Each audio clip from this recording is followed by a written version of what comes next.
for S4. He does have the Yule Scepter, will be caught by the RP.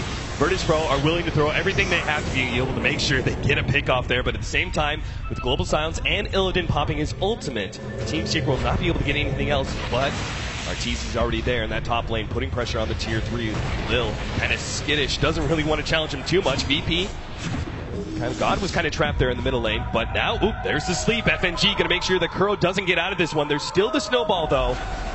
Still a lot of potential for Kuro to maybe get out of this one. The snowball's going to delay his death, pulling it back.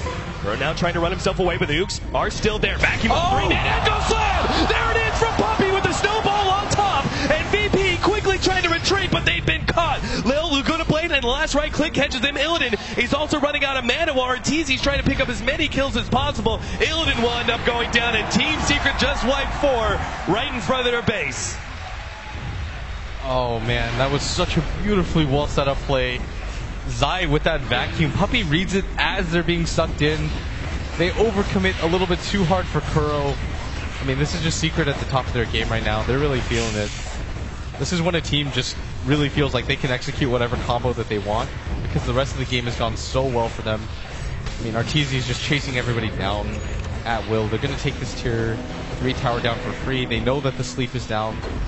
They know that the RP is down as well. Yeah, it seems like a full lane of Rax potentially with the Dusa down for another 15 seconds. At the very least, range tracks is going to be trying to be picked up. Nice blink dodge there. The ensnare will grab the range tracks. They're going to look for more.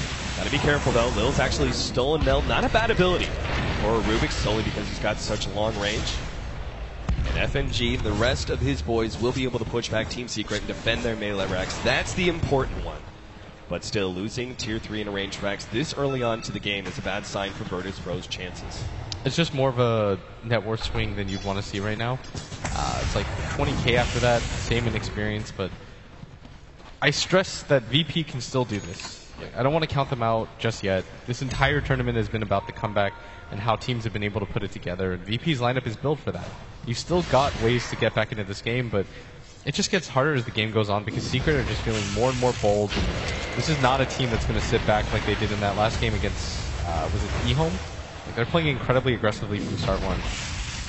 I feel like, though, now that they've kind of established some dominance, they can afford to sit back and farm for the next 5 to 10 minutes and just get those, like the way that EG played their game, right? They just build up such a huge net worth lead that by the time they go uphill, it's the death push. And if you manage to rebuff that, great, that's amazing, but it's just so unlikely because the enemy has such a large lead. Yeah, it's a really good way to play. It's really passive, but there's nothing wrong with securing a 30k gold lead. Yeah, exactly. That means you can pretty much take 2 fights in a row, lose them,